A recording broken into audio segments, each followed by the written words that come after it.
Hello বন্ধুরা, আমি আপনাদের একটা প্রিভিউ দিব যে জোম্যাটো থেকে যদি আপনারা খাবার অর্ডার করেন রাতের বেলা কেমন হয়।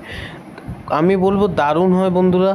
দেখুন, এটা বেস্ট হোটেল, অজন্তা হোটেল, আমাদের বেহালার সামনে এটা। এখান থেকে অর্ডার করেছিলাম জোম্যাটোতে। দারুণ খাবার, গরম গরম হয় প্রচুর।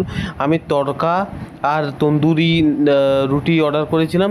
দারুণ খেতে লেগেছিলো। আপনাদের খুলে দেখিয়ে দিচ্ছি। তড়কাটা দেখুন, প্রচুর গরম ছিল। কালারটাও দারুণ, দেখতে পাচ্ছেন আপনারা জোম্যাটো থেকে কিন্তু অর্ডার করতে পারেন আমি বলবো। আর আপনাদের পাশাপাশি যদি কোনো হোটেল পরিচিত থাকে ভালো, সেখান থেকে অর্ডার করবেন। খুবই সুস্বাদু খাবার হয় এবং গরম গরম খাবার হয়। হাজি সাহেবের থেকে এই তন্দুরি রুটিটা অর্ডার করেছিলাম। দেখতে পাচ্ছি ফয়েল পেপারে পুরো মোড়া আছে দারুণভাবে। না, রুটিগুলো দেখুন, তন্দুরি রুটিগুলো কি মোটা মোটা, খেতেও প্রচুর ভালো, দুর্দান্ত স্বাদ, পুরো সুস্বাদু স্বাদ। একদম খেয়েও আপনি বলবেন যে দারুণ হয়েছে।